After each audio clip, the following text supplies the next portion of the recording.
Hello everyone. आज की इस वीडियो में जो है हम बात करने वाले हैं छत्तीसगढ़ भाड़ा नियंत्रण अधिनियम 2011 यानी कि Chhattisgarh rent and control act 2011। ठीक है। जिन लोगों ने जो है छत्तीसगढ़ का फॉर्म जो है भरा है, ठीक है, छत्तीसगढ़ पीसीएसए का, उनके लिए काफ़ी इम्पोर्टेंट है। और आज की इस वीडियो में हम पूरा कंप्लीट करेंगे इसको और देखेंगे छत्तीसगढ़ रेंट कंट्रोल एक्ट क्या कहता है और कौन कौन से इम्पोर्टेंट सेक्शन है। क्योंकि देखो इसमें ना हमको जो है केवल प्री के पॉइंट ऑफ व्यू से देखना है। और सबको पता है कि इसमें बहुत ज़्यादा से ज़्यादा क्वेश्चन पूछता है, तो 3 से 4 क्वेश्चन पूछ लिए जाते हैं। ठीक है। तो हमको वैसे ही सेक्शन बेस्ड क्वेश्चन पूछे जाते हैं। ठीक है। तो हम उसी हिसाब से जो है इम्पोर्टेंट पॉइंट्स को लेकर डिस्कस करेंगे। ठीक है। मैं हूं मनीष और आप देख रहे हैं अपना YouTube channel corpus juris. Video को लास्ट तक देखिए। चलिए स्टार्ट करते हैं। सबसे पहले देखो, कोई भी एक्ट पढ़ो तो उसके कुछ जो है बेसिक पॉइंट्स हैं वो दिमाग में जरूर रहने चाहिए कि कब वो बना, कैसे, कब लागू हुआ। ठीक है। इन सारी चीज़ों को तो ध्यान में रखना है क्योंकि यहाँ से भी एक क्वेश्चन बन जाते हैं। ठीक है। और एक्ट नंबर क्या है, टोटल सेक्शन क्या है, उन सभी चीज़ों को हम लोग ध्यान से देखेंगे। ठीक है। सबसे पहले तो यहाँ पे आप देख सकते हो कि जो ये अधिनियम है वो 2011 का अधिनियम है। और एक्ट नंबर जो है ये 19 है, यानी कि 19वां अधिनियम संख्या कैसी है, 19 है। टोटल ज़्यादा इसमें सेक्शन नहीं है, टोटल सेक्शन 14 है, यानी कि 14 धाराएं हैं। और शेड्यूल यानी कि अनुसूची की बात करते हैं तो 4 अनुसूचियां हैं। ठीक है। यानी कि धारा कितनी है, सेक्शन 14 है। और शेड्यूल की बात करते हैं तो वो 4 शेड्यूल हैं। अगर हम बात करें जो है प्रेसिडेंट एसेंट कब मिला था, तो ये मिला था 5 अक्टूबर 2012, यानी कि 2012, 5 अक्टूबर 2012। ठीक है। और उसके बाद जो है अगर गवर्नर की एसेंट की बात करते हैं तो वो 23 मई 2011 को मिला था। ये भी पॉइंट आपको याद रखना है। ठीक है। अब हम देखते हैं अंदर की क्या क्या चीज़ें। देखो यहाँ इतना ही है। ठीक है। टोटल जो सेक्शन है 1 से लेकर के 14 तक है। तो हम देखते हैं सबसे पहले, हमेशा हर एक्ट की तरह इसमें भी है कि संक्षिप्त नाम और विस्तार या प्रारंभ क्या है, कहाँ कहाँ तक ये होगा। और सेक्शन 2 परिभाषाओं को डिस्कस करता है। फिर थर्ड जो है छूट के बारे में बात करता है। सेक्शन 4 जो है अविधृत अनुबंध के बारे में। सेक्शन 5 भाड़ा सहमति के अनुसार होगा। सेक्शन 6 भाड़ा नियंत्रण अधिकरण का गठन। 7 भाड़ा नियंत्रण की स्थापना। 8 भाड़ा नियंत्रण अधिकरण की शक्तियाँ एवं कृत्य। ठीक है। इस तरह से देख सकते हो आप, टोटल 14 है, लेकिन इसमें हम यहीं पे बता देखते हैं कि कौन कौन से इंपॉर्टेंट सेक्शन है। सबसे पहले देखो डेफिनेशन क्लास से एक क्वेश्चन पूछेगा ही पूछेगा। जो संक्षिप्त नाम और विस्तार है वहाँ पे कमेंसमेंट डेट याद करना है, टोटल सेक्शन कितने हैं और शेड्यूल कितने हैं ये भी याद कर लेना है। ठीक है। छूट क्या है इसको बताना है, ध्यान से समझना। सेक्शन 6 जो भाड़ा नियंत्रण है, यानी कि रेंट कंट्रोल को करने के लिए जो है ट्रिब्यूनल का गठन किया जाता है। ठीक है। तो अधिकरण का गठन सेक्शन 6 में किया जाता है, ये भी इंपॉर्टेंट है। और इसकी स्थापना, भाड़ा नियंत्रक की स्थापना भी सेक्शन 7, ये भी है, इम्पॉर्टेंट है। ठीक है। उसके बाद सेक्शन 9 देख लेते हैं। ये भाड़ा नियंत्रक की शक्तियाँ और कृत्य के बारे में जो है बताता है। ठीक है। उसके बाद जो है ये दोनों इम्पोर्टेंट नहीं है। सेक्शन 13 आ जाओ, अपील से संबंधित प्रावधान है। सेक्शन 13A नियम बनाने की शक्ति। तो ये कुछ सेक्शन है जो हमारे लिए इम्पोर्टेंट है। तो चलिए देखते हैं एक एक सेक्शन को। ठीक है। जो भी इम्पोर्टेंट हो गए। सबसे पहले तो देखो यहाँ पे खुद ही ऑलरेडी लिखा हुआ है कि राष्ट्रपति को की जो स्वीकृति है ये 5 अक्टूबर 2012 को मिल गई थी, जबकि राज्यपाल की जो है 23 मई 2011 को प्राप्त हुई थी। ठीक है। और इसका जो अगर गैजेट में प्रकाशन देखें तो 6 नवंबर 2012 को प्रकाशित किया गया था। सबसे पहले ये क्या करता है कि यहाँ पे जो भाड़े से संबंधित ये अधिनियम है छत्तीसगढ़ में। ठीक है। और ये उन विषयों पर अधिकरण क्या करता है, न्याय निर्णय करता है जो भवन के स्वामी हैं, यानी कि जो मालिक हैं, और किराएदारों के जो हित हैं, इंटरेस्ट हैं, उनके अगर टकराव होता है तो उसको संतुलित करने का काम ये करता है। ठीक है। ये याद रखना। और रहने की सुविधा, भाड़े की किराया दिए जाने की प्रवृत्ति, ये सब जो है इस अधिनियम में व्याख्यायित किया गया है। ठीक है। सेक्शन 1 ऑलरेडी जैसे कि मैंने कहा कि संक्षिप्त नाम, विस्तार तथा प्रारंभ जिस तरह से अन्य सभी अधिनियमों में होता है सेक्शन 1 में यहाँ भी है। तो ये यहाँ पे बस इतना देख लेना कि नाम तो इसका यही होगा कि छत्तीसगढ़ भाड़ा नियंत्रण अधिनियम 2011। इसका विस्तार समझने वाली बात है कि ये जो है ऐसे नगर पालिकाओं क्षेत्र में होगा जो राज्य जिला मुख्यालय के रूप में समाविष्ट हो, ठीक है। और ऐसे नगर पालिकाओं के क्षेत्र में राज्य के भीतर किसी अन्य क्षेत्र में होगा जहाँ राज्य का शासन हो, राजपत्र अधिसूचना द्वारा जो है समय समय पर विनिर्दिष्ट करता रहे, वहाँ पे जो है लागू होगा। कब लागू होगा? 6/11/2012, यानी कि प्रकाशन की जो तारीख है उस दिन से लागू हुआ। सेक्शन 2 में कुछ इंपॉर्टेंट डेफिनेशन को देखते हैं। सेक्शन 2 क्लॉज 1 में वास सुविधा, जिसे एकोमोडेशन कहते हैं, वो बताया गया है। इससे देखो इसका मतलब क्या है। इसका मतलब ये है कि कोई भवन या भवन का कोई हिस्सा, यानी कि घर का कोई भाग, जहाँ पे या तो कोई रहता हो या न रहता हो, ठीक है। यानी भवन का स्वामी द्वारा किराएदार को किराए पर दिया गया, ठीक है। मान लो कि कोई घर है, उसमें मालिक रहता हो या नहीं रहता हो, उससे कोई फर्क नहीं पड़ने वाला, वो जो है किसी को किराए पे दिया हो, ठीक है। तो इससे संबंधित, यानी जिससे सम्मिलित है, कृषि प्रयोजन के उपयोग में न लाई जानी, यानी कि सबसे पहले ये किराया दिया तो वहाँ खेती तो करना नहीं है, ठीक है। ऐसी कोई भूमि, खुला स्थान, सीढ़ी, मैदान, बगीचा, गैरेज, कोई भी समस्त साधन जो है कारनामे हो सकते हैं, ठीक है। तो जो किराए पे दिए गए हों उससे संबंधित, तो उस जगह को वास सुविधा कहते हैं, ठीक है। ये भी याद रखना। उसके बाद यहाँ पे इम्पोर्टेंट देखो क्या है, ये तो नहीं 2-3 इम्पोर्टेंट नहीं है। सेक्शन 2 का क्लास 4 जो बात करता है हैबिचुअल डिफॉल्टर की आदतन व्यतिक्रमी, बहुत ही इंपॉर्टेंट है ये सेक्शन, तो इसको अच्छे से ध्यान से देखना है। किसे कहते हैं हैबिचुअल डिफॉल्टर? इससे मतलब किराएदार जो हुए अगर 12 माह तक, ठीक है, जो कि कालावधि 3 या 3 से अधिक बार भवन स्वामी को अगर किराया नहीं देता है, ठीक है, तो उसे जो हैबिचुअल डिफॉल्टर माना जाता है। फिर से एक बार समझ लो कि हैबिचुअल डिफॉल्टर किसे कहते हैं, यानी कि अगर कोई किराएदार जो है किराए मकान के अंदर रह रहा है, ठीक है, अगर 12 माह तक जो है, ठीक है, किराया नहीं देता है, कि कालावधि में, सोचो कि ऐसे सोचो कि 12 महीने में, यानी एक साल में 3 या 3 से अधिक बार, यानी कि 3 महीने अगर किराया नहीं दिया, उससे ज़्यादा किराया नहीं दिया, तो उसको जो है आदतन व्यतिक्रमी माना जाएगा, हैबिचुअल डिफॉल्टर माना जाएगा। तो यानी कि डेफिनेशन क्लास का मतलब ये हुआ कि इस अधिनियम में हर जगह जहाँ पर आदतन व्यतिक्रमी आएगा उसका वही अभिप्रेत होगा जो यहाँ पे परिभाषा में सम्मिलित है, ठीक है। तो ये याद रखना, यानी कि उसका वही अर्थ लगाया जाएगा जो यहाँ पे तो पहले से इसको इसलिए बताया जा रहा है, ठीक है। सेक्शन 2 क्लास 5 के बारे में देख लेते हैं, जो भवन स्वामी के बारे में बताता है। भवन स्वामी किसे कहते हैं? ऐसे व्यक्ति से अभिप्रेत है जो क्या करता है, वो किसी भी जगह को भाड़ा या किराया पे देता है, या स्वयं जो है लेके, या किसी अन्य व्यक्ति को किसी लाभ के लिए, या किसी अन्य न्यासी, पालक अथवा रिसीवर हैसियत से जो है, वो कोई भी हो सकता है। जैसे मान लो कि कोई रिसीवर है, ठीक है, या कोई न्यासी है, ठीक है, तो ये खुद भी जो है किराएदार के तौर पे हो सकते हैं, ठीक है। तो ये भी याद रखना। बस इतना यहाँ पे कौन कौन से ट्रस्टी भी हो सकता है, कोई गार्जियन भी हो सकते हैं, रिसीवर भी हो सकते हैं, ये भवन के स्वामी के रूप में हो सकते हैं। तो ये क्वेश्चन पूछा जाता है कौन कौन से लोग हो सकते हैं भवन के स्वामी के रूप में, तो ये याद रखना, ठीक है। उसके बाद ये कोई यहाँ पे इम्पोर्टेंट नहीं है। और यहाँ पे अब आ जाते हैं सीधे सेक्शन 2 का क्लॉज 13, ठीक है, जिसको बोलते हैं सामाजिक उपताप, ठीक है, सोशल न्यूसेंस भी कह सकते हो।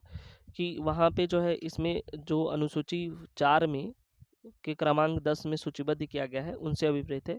तो हम लोग देखेंगे कि शेड्यूल 4 में क्या क्या चीज़ें हैं, ठीक है। शेड्यूल 4 का जो 10 है, ठीक है, हम ऑलरेडी देखेंगे कि उसमें क्या क्या चीज़ें हैं, जिसमें जो है ये रोक के रखा है, जिसको बता रहा है कि इन इन चीज़ों को जो है क्या बोलते हैं, सामाजिक उत्ताप बोलते हैं, ठीक है। या मान लो ऐसे, चलो देख ही लेते हो यहीं पे।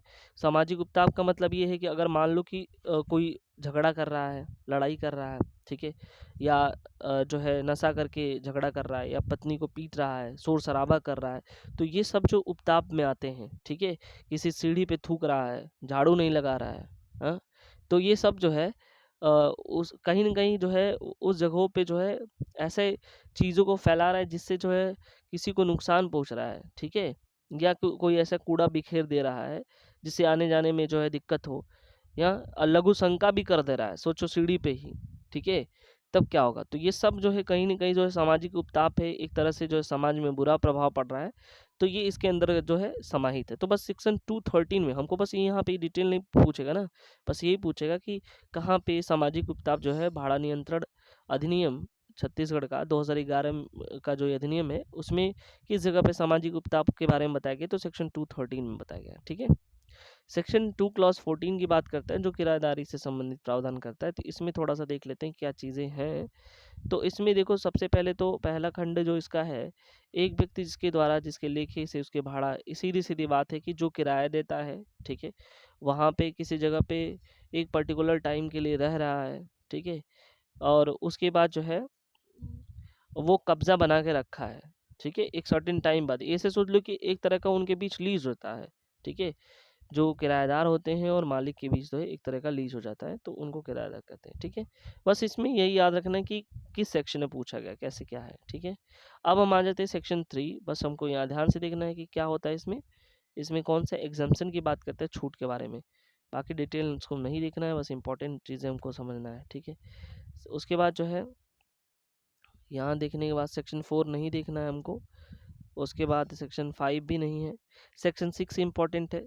सेक्शन 6 जो है भाड़ा नियंत्रण का अधिकरण का गठन है। तो ये याद रखना, इस अधिनियम के प्रभावशील होने के 30 दिन के भीतर, ठीक है, क्या करना है, भाड़ा जो नियंत्रण है उसके अधिकरण का न्यायान्वयन के लिए जो है गठन करना जो है इम्पोर्टेंट था, ठीक है? तो ये हो गया था, यहाँ पे ऑलरेडी दिखा है कि शिकायतों के अपराधों के न्यायान्वयन हेतु जो है, या किसी भी मुद्दे में भवन स्वामी और किराएदारों के अधिकार को लेकर के, दायित्व के लेकर के, उनको विनियमन के लेकर के जो है अनुच्छेद 323 का ख के अनुसार जो है अधिकरण गठित करेगा, जो छत्तीसगढ़ भाड़ा नियंत्रण अधिकरण कहलाएगा। तो ये इम्पोर्टेंट है किस किस आर्टिकल के तहत जो है, तो ये आर्टिकल 323 क्लॉज बी के तहत जो है ये क्या करेगा, ये गठन करेगा, ठीक है?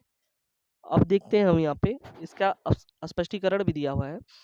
इसके अंतर्गत जो है संपत्ति अंतरण जो कुछ भी हो, जो स्वामित्व के विवादों से संबंधित है, ठीक है, उनमें विचार भी किया जा सकता है, ठीक है?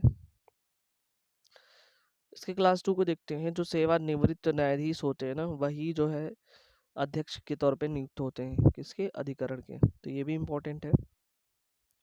इसका क्लास 4 भी इम्पोर्टेंट है, उसको देखते हैं। क्लास 4 क्या कहता है कि राज्य शासन ऐसे अधिकरण को का रजिस्ट्रार नियुक्त करेगा जो व्यवहार न्यायाधीश यानी कि क्लास फर्स्ट जुडिशियल मजिस्ट्रेट होंगे, ठीक है? उनसे नीचे कोई नहीं होगा, ये भी याद रखना, ठीक है? तो इस तरह से जो है हमारे कुछ इम्पोर्टेंट सेक्शंस हैं। और ये भी देखो उसका क्लास 6 बता रहा है कि मुख्यालय कहाँ पे होगा इसका, रायपुर में होगा। 2014 में अमेंडमेंट करके इसको बनाया गया था। तो ये भी याद रखना कि मुख्यालय पूछा है एक बार। भाड़ा नियंत्रण की स्थापना सेक्शन 7 बात करता है, तो कहाँ पे भाड़ा नियंत्रण की स्थापना होगा, भाड़ा नियंत्रक की स्थापना। तो हर जिले के लिए जो है राज्य क्या करेगा, एक अधिकारी को नियुक्त करेगा भाड़ा नियंत्रक के तौर पर। जो क्या होगा कि जो उप जिलाधीश है, जिलाधीश बोले तो एसडीएम के नीचे का नहीं होगा। तो यानी कि जो भाड़ा नियंत्रक अधिकारी होगा वो एसडीएम लेवल से नीचे का नहीं होगा, ये बताता है सेक्शन 7 का क्लास 1।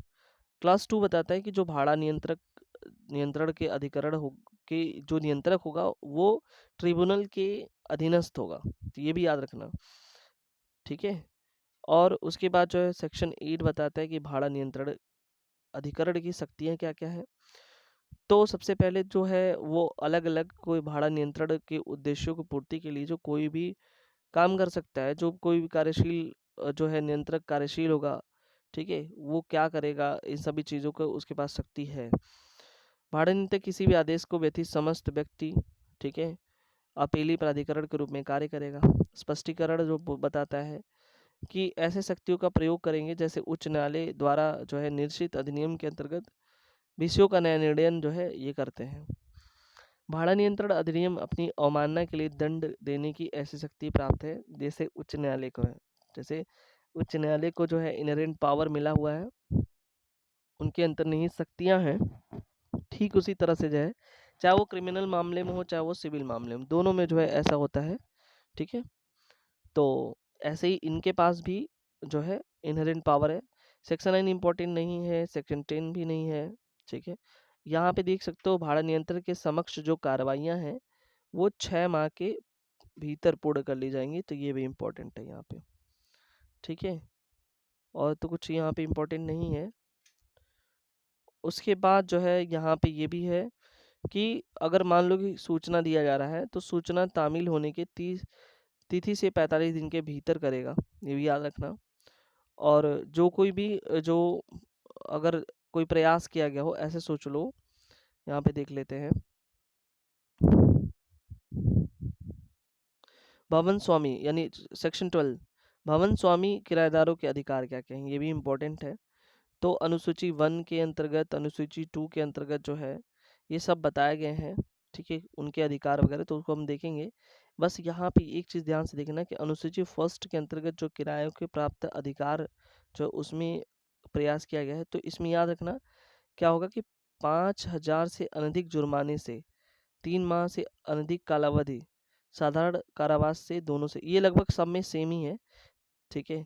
तो इसको बस याद कर लेना कि किराएदार से रिलेटेड क्या है, ठीक है, भवन स्वामी से रिलेटेड क्या है, ठीक है। किराएदार मतलब उन वो अगर अपने जो है भवन स्वामी जो है अगर किराएदार को जो है उसके अंदर यानी कि उन तीनों का अधिकार सेम ही है, यानी कि भवन स्वामी जो है कि किराएदार के विरुद्ध अधिकार और किराएदार का जो है भवन स्वामी का अधिकार विरुद्ध कोई भी ऐसा होता है, कोई अपराध कमिट करते हैं तो इतने से ही उसको पनिशमेंट किया जाएगा।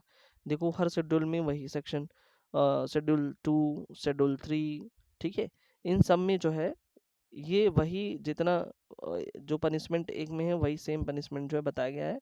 तो बस एक याद, कभी भी आएगा तो ये इतना ही मार देना, किसी का भी पूछे, ठीक है। सेक्शन 13 बताता है अपील से संबंधित प्रावधान, ठीक है। और सेक्शन 13 ए बताता है नियम बनाने की शक्ति, जो 2014 में इसको जोड़ा गया था, ठीक है। और सेक्शन 14 जो है रिपील्ड है, ठीक है, रिफिंड ऑल सेविंग सेविंग क्लॉज है, तो ये भी याद रखना। कुछ इंपॉर्टेंट, अच्छा शेड्यूल के बारे में अगर हम बात करें थोड़ा सा डिस्कस कर लेते हैं जो इम्पोर्टेंट है। इसमें पूछा जाता है कि कौन सा शेड्यूल जो है किससे संबंधित चीज़ों के बारे में बात करता है, तो 4 शेड्यूल है ऑलरेडी हम बता चुके हैं, जिसमें से शेड्यूल फर्स्ट जो है, ठीक है, शेड्यूल फर्स्ट जो है बात करता है किराएदारों के प्राप्त अधिकार, ठीक है। शेड्यूल फर्स्ट किससे बात करता है, किराएदारों के प्राप्त अधिकार। और शेड्यूल सेकंड जो है भवन स्वामी के, ठीक है, यानी कि जो घर का मालिक है उसके पास कौन कौन से अधिकार प्राप्त हैं। और शेड्यूल 2 तो हमने बता दिया, भवन स्वामी। शेड्यूल 3 में जो है भवन स्वामी की लायबिलिटी क्या है, बाध्यता क्या है, ये बताता है। और शेड्यूल 4 जो है किराएदार की बाध्यता बताता है। तो इस तरह से हमने देखा कि 4 जो है शेड्यूल हैं, ठीक है, यानी कि पहले तो किराएदार के अधिकार, फिर भवन स्वामी के अधिकार, फिर जो है भवन स्वामी की बाध्यता, फिर किराएदार की बाध्यता। तो टोटल 4 जो है शेड्यूल है। ये पूछ सकता है कि किस शेड्यूल में क्या है। अब हम जल्दी से फटाफट रिवीजन कर लेते हैं कुछ इंपॉर्टेंट फैक्ट्स जो ऑलरेडी हमने डिस्कस किया अभी, ठीक है। सबसे पहला चीज़ तो ये कि यह अधिनियम 6 नवंबर 2012 में छत्तीसगढ़ के नगर पालिका क्षेत्र में, ठीक है, जो जिला मुख्यालय के रूप में संविष्ट है, लागू है वहाँ पे। और राज्य शासन राज्यपत्र में अधिसूचना द्वारा जो है सभी नगर पालिका क्षेत्रों जिला मुख्यालय और जो मुख्यालय स्थित नहीं है उनके भीतर जो है लागू होगा, ठीक है। तो ये बिल्कुल याद रखना, उसमें कुछ ये नहीं है। और ये अधिनियम जो है 1961 का जो छत्तीसगढ़ नियंत्रण अधिनियम था उसके जगह पे लेके आया गया था, ये भी याद रखना। आयतन अब जो व्यतिक्रमी है ये इंपॉर्टेंट तो बताया गया ये सेक्शन 2 का क्लॉज 4 में। व्यतिक्रमी सभी प्रेत ये है, ये पूछ सकता है तो 12 माह की कालावधि से 3 माह से अधिक जो है किराया नहीं दिया है, ये बात करता है। उसके बाद जो है धारा 5 के अनुसार जो वास सुविधा के भाड़ा भवन स्वामी किराएदार के बीच किया जा सकता है। और प्रत्येक किराएदार भाड़े का भुगतान अगले महीने जिस माह के भाड़ा दे होगा उसके 15वें दिन तक लिए करेगा, ठीक है। तो ये याद रखना, बस 15वें दिन तक जो है किराया देना रहता है। छत्तीसगढ़ भाड़ा नियंत्रण अधिकरण अधिकरण का गठन ये पूछ सकता है सेक्शन 6 के द्वारा। और इसमें तो है ये कब 30 दिन के भीतर प्रभावित किया जाएगा, तो ये भी याद रखना। उसके बाद जो है ये यहाँ पे तो कुछ इम्पोर्टेंट नहीं दिख रहा है। सेक्शन 7 भाड़ा नियंत्रक की स्थापना की जो है की जाती है। उसके बाद जो है यहाँ पे देख लेते हैं आदेश की जो निष्पादन की रीति सेक्शन 11 दिया गया है। और ये जो भाड़ा ये देख लेना, भाड़ा नियंत्रक के समक्ष कार्रवाइयाँ जो है प्रथम उपस्थिति के संबंध तारीख के कितने 6 माह के भीतर जो है पूरे किए जाएंगे, तो ये भी याद रखना। और उसके बाद जो है सेक्शन 10 जो है भाड़ा नियंत्रक और भाड़ा नियंत्रण अधिकरण द्वारा अपनाई जाने वाली प्रक्रिया के बारे में उल्लेख करता है। देखो सेक्शन 20 बिल्कुल याद करना है, क्योंकि इससे डायरेक्ट क्वेश्चन पूछे जाएंगे एग्जाम में। ठीक है, देखो ये हमने शेड्यूल जो बताया था, टोटल 1 2 3 4। किराएदारों के अधिकार 1 में, भवन स्वामी के अधिकार 2 में, भवन स्वामी की बाध्यताएं 3 में, और किराएदार की बाध्यताएं 4 में। चारों शेड्यूल लर्न करना है किस शेड्यूल में क्या क्या है। और पनिशमेंट हम सबके बता दें, किराएदार का भी जो अधिक उसके मालिक के विरुद्ध या मालिक के किराएदार के विरुद्ध सबके पास 50,000 से रुपये से अनधिक, सॉरी 5,000 से अनधिक और 3 या 3 माह से अनधिक कालावधि का जुर्म वो जो है कारावास हो सकता है। ऑलरेडी हम ये चीज़ डिस्कस कर चुके हैं। तो ये कुछ इंपॉर्टेंट जो है फैक्ट्स चीज़ें थी, इंपॉर्टेंट क्वेश्चन थे। छत्तीसगढ़ भाड़ा नियंत्रण जो अधिनियम है 2011 का। आई होप ये वीडियोस आपको अच्छा लगा होगा, समझ में आया होगा। कमेंट सेक्शन में कमेंट करके ज़रूर बताएं। और अगर आप हमारे चैनल में नए व्यूअर्स हो तो लाइक सब्सक्राइब जरूर करें। Thank you so much.